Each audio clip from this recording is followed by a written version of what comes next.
This is the Nomad E mechanical keyboard from a company called WorkLouder. It retails for $380 US, and at the moment on the website it's $350. It has a fancy digital display, hot swappable switches and keycaps, customizable dials and buttons. You can use it wirelessly or wired.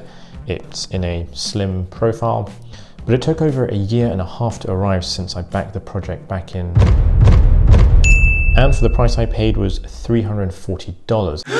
And if you pay for anything over $300 and you have to wait for over a year and a half to finally get your hands in it, I don't know how to say this, but it feels very plastic, almost toy-like.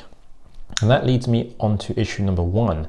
The keyboard casing is very plasticky, and I'm okay with plastic, but I'm afraid this comes across as very cheap plastic. And if you run your fingers along the edges, you can just feel this unevenness. It's not smooth at all. It feels like it's been dropped several times or it's been chipped out. It's just not very good finishing. And if you look at the buttons and dials very closely, it just feels very cheap. And it's a shame because when you're paying over $300 US, you expect some quality, and unfortunately you just don't seem to get that here. And that leads me on to the second issue. So you'll see some toggle switches on the side and no labels to tell you what each one does. Maybe they're going for a minimal approach, but I think it's too minimal. Anyway, there is an on-off switch on this side, and this one toggles between Bluetooth modes and wired mode. If I turn this on, there's a 2-3 second delay before the display turns on, but you do get a very nice display, which you don't see very often. And I think this is a unique selling point that intrigued me. Then if I toggle the other switch, you should be able to see the different wired modes or wired mode and different Bluetooth modes. The other issue is the keycap area, and it's this. Depending on how you press the key, I don't know if I can get this on the overhead camera, but if you press on the sides of wider keys, they can become uneven. I'm intentionally pressing this just to demonstrate, but I noticed this when typing, and it does throw you off as you type. The keycaps though are not too bad quality themselves. Now if we go back to the display and screen interface, which is probably my favorite thing about the keyboard. So you have a clock display, which is pretty neat. Then if you press the FB key and this red dial, you can toggle through the different settings and different widgets. I'll go through these different widgets in a moment, but let's say we want to go to settings, great. And I can just scroll through the different settings, and let's say I want to change the standby time. Okay, so I can use this dial here. How do I change the standby time? So I press this button here and I want to change the minutes. Nope, it's not that button, it's this button. So it's not the most intuitive user interface. And let's say I'm done with that. How do I get out of settings? Hopefully it'll just time out. Well, the only way I found it was just to press FP and the dial switch again. Let me show you the other widget. So if I exit settings, you can go to the Pomodoro timer and you can change the duration, and to start it, I can press OK, you can hear the nice buzzer and you have the clock timing down. If I want to cancel it, how do I do that? Well, you have to press FP, and then I always think this is a touch screen, but you just press that X. And you also have another widget, the gotcha, and this, as you type, it's not connected, but you can see the number of words per minute generated. Now let's say you wanted to change it to Mac and Windows setting. Well, you think you go to settings, right? So if I go back here, is the Mac Windows setting here? No, it's not. Unfortunately, the way to do it is FP and you press escape, and you can toggle between Mac and Windows mode. Now, if you want to take it apart, you can, because apparently it's been designed so that you can swap out the dials, the buttons, and the casing. And then you're presented with the first hurdle, Torx screws, 2 of them. And unfortunately for the price you pay, you don't get any screwdrivers or any spares or any keycap or switch pullers as part of the package. You do get some extra keycaps for Windows, but no Torx screwdriver. Okay, that's fine, I can live with that. Oh, and this magnetic removable ruler thing is nice, you can, depending on your typing angle, but this seems to be a dust magnet. Anyway, taking these 2 screws out first, the second hurdle is locating the 12 small screws on the front side.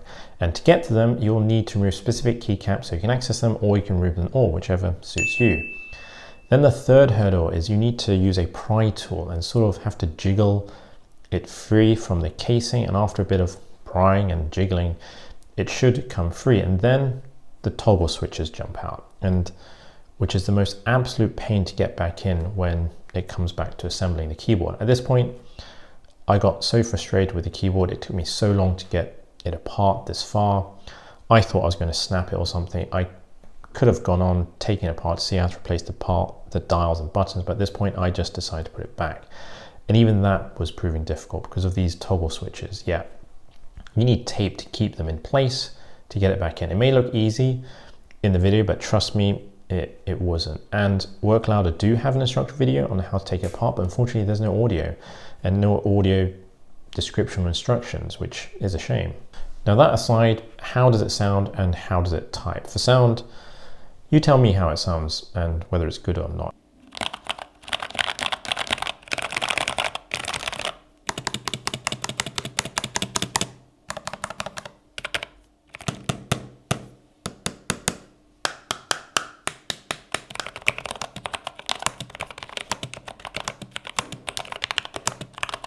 In terms of typing, I couldn't get used to the layout, the keys, the whole ergonomics of it. It just wasn't for me. I don't know if it's a keycap size or slightly wider than normal, but I just wasn't able to type for it. I don't know, I really wanted to be able to use it and type it.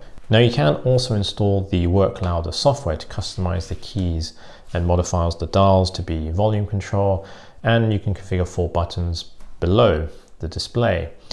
You can also take a look at the widgets, which you don't seem to be able to configure, only the wallpapers, and you can see the Spotify with media player, which is allegedly coming soon. I really want to like this keyboard. I like the display, the idea of widgets. It's a good looking keyboard, and that's the very unique aspect of the Nomad keyboard. But for the price of $350 or $380, it carries a premium price. But unfortunately, it's not a premium product, and as a keyboard, I didn't find myself being able to type on it very well.